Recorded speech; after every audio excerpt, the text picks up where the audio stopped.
What's up, guys? I'm BTC. Welcome back to the Respawn, where I answer your questions. Today we're talking about maps with new movement effects, sneaky stealth comps, and more.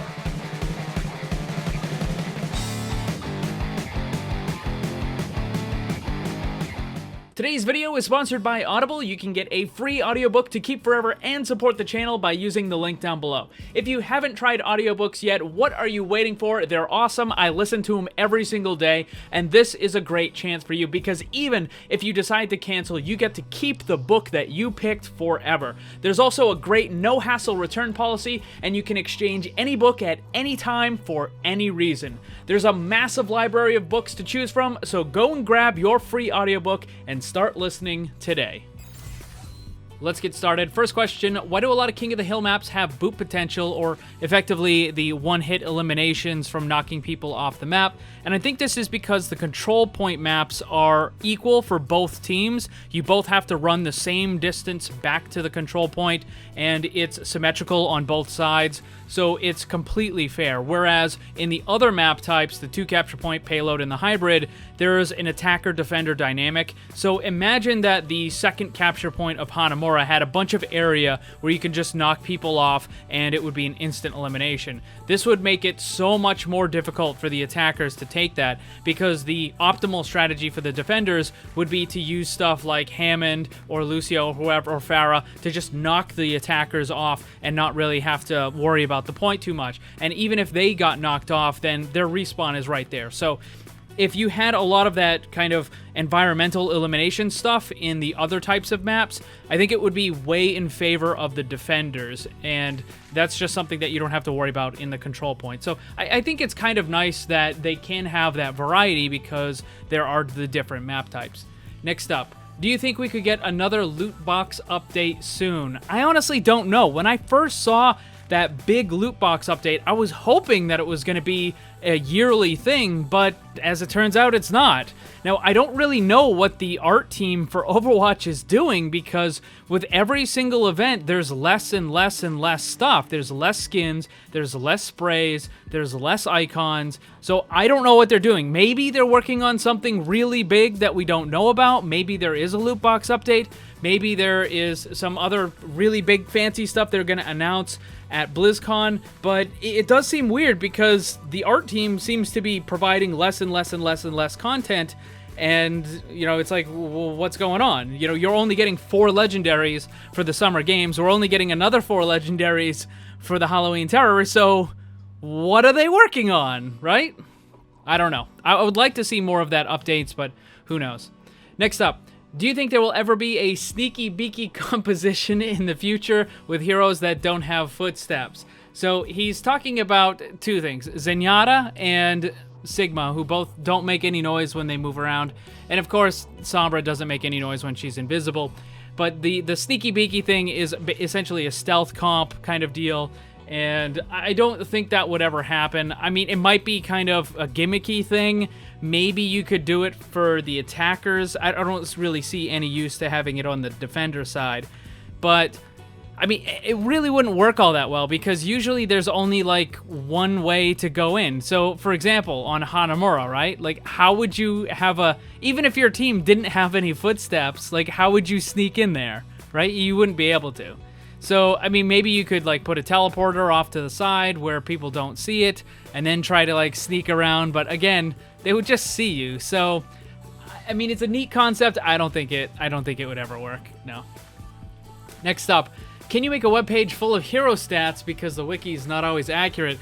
That is actually quite frustrating. There was a couple of other people that have tried to make websites for Overwatch in the past. I don't remember any of the names of them. And there was like Excel sheets for one, and then another one had all the different stuff, and it was actually a decent looking website. The problem is I just don't have the time for that sort of stuff. I couldn't possibly put it together. What really needs to happen is Blizzard just needs to include the stats in the game. I don't see why they're not doing this. It makes no sense. They can put the changes in the patch notes, right? They can say that something went from 0.8 up to 0.9 or whatever. Why can't they just put it in the game? I don't know.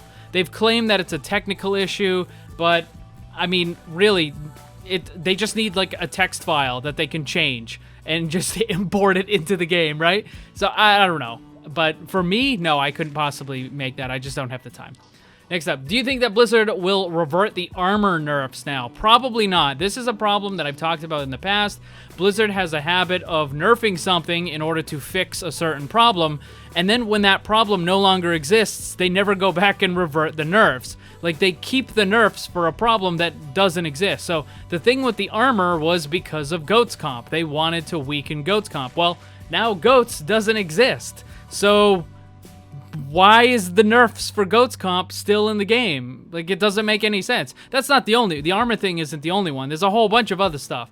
Like, they all got nerfed for the purposes of Goats Comp, and now that you can't have Goats Comp, that stuff should be reverted. But they won't, because they don't like to, you know, admit that sort of stuff, so they're just gonna leave it as it is.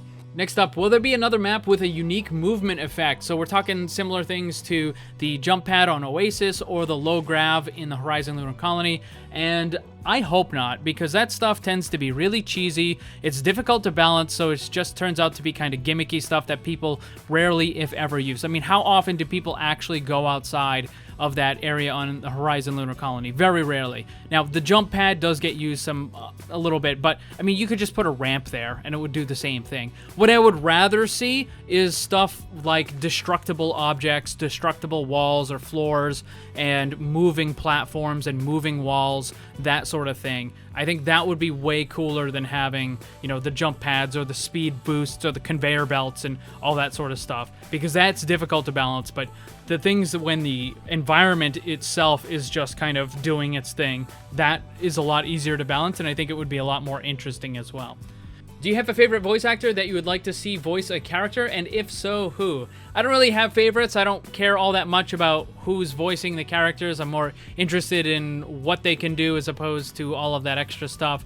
But if I had to pick, I would go with either the guy who did Kain or Raziel from the Legacy of Kain series, because both of those voice actors are incredibly good and they would do a great job with any of the characters in Overwatch, so those would be awesome. Next up, would a hero that gives allies lives work? Like when they reach 0, they go back up to full or half health? Yes, I actually designed an ability like this for Mercy back when her Resurrect was causing a lot of problems, and how it's, you know, one of the most difficult abilities in the game to balance because it is so unbelievably powerful that it has to be on a 30-second cooldown, which is just kind of ridiculous. I don't think any normal ability should have a cooldown that long. So I came up with something called Miracle Worker, where you put a buff on your teammates that would last 3 to 5 seconds, and if their health did go down to 0, it would instantly fill them back to full, or it would bring them to half. I think my version brought them to half. And if they didn't take all that damage, then it would just simply do a delayed heal on them, and it would be a lot less, like let's say 100 or something like that. So the idea was you could use it to kind of prevent that death on your teammate. Now, yeah, Baptiste's Immortality Aura kind of does the same thing, but not really, because this would be single target, and it's not something that you could remove. So, like, with the Immortality Drone, you can just destroy it, but with this, there would be no way to get around it. You would have to just wait it out. But again, it would only be for one player, so it's kind of different. Next up, why can't Sigma's rock be absorbed by Kinetic Grasp? So the accretion ability is really interesting. It doesn't quite work like a lot of other stuff. So it's a physical projectile, but it can't be absorbed by Defense Matrix, and it can't be blocked by Deflect, and it can't be absorbed by the Kinetic Grasp either. But then you have something like a Hook, which will go through Defense Matrix, but it doesn't go through the Deflect. And then you have Whip Shot, which does the same thing. So it's weird because the rock will get blocked by barriers, and as it turns out, there is another ability that functions very similar to it, which is Brigida's Shield Bash. So the Shield Bash will go through the Defense Matrix, it goes through the Deflect, it goes through the Kinetic Grasp, but it doesn't go through barriers. And that is the same logic that the Accretion ability uses as well, except instead of being, you know, the Shield Bash, it's the big physical projectile that's flying through the air. So it's kind of interesting. It doesn't really follow the rules of a normal projectile. Instead, it follows the rules of a Shield Bash. It may be because it has a stun ability to it. That's probably it, but why? I don't know, other than that. Next up, do you think Bunker is still a good comp? Yes, absolutely it is. It's probably the strongest comp in the game right now, even after the changes and some of the nerfs and stuff. Yes, Dive is going to be played a little bit more. Yes, we'll have some standard with Reinhardt and Zarya, but it certainly seems like Bunker with Orisa and, you know, something else, whether it's Roadhog or D.Va or whatever, is still going to be one of, if not the strongest comp in the game for at least a little while, until probably the next round of buffs and nerfs hit the PTR with that big second kind of hero balancing that we're supposed to be getting. So until then, yes, Bunker is definitely still good. Anyone who says Bunker is bad just is clueless, has no idea what they're talking about, and you definitely should not be listening to them. So yes, Bunker is fine. You can use it pretty much at any rank, bronze up to GM, and it's still going to be effective.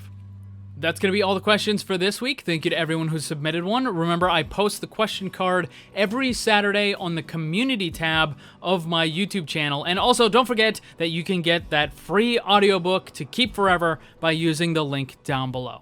Thanks for watching, and if you'd like to see more, subscribe and hit that bell so you don't miss anything. Also, come hang out in my Discord server and my Twitch live stream. Special thanks to my Patreon supporters. If you'd like to see what kind of cool VIP rewards you can get, check the links down below. And remember, always blame the controller, because it's never your fault.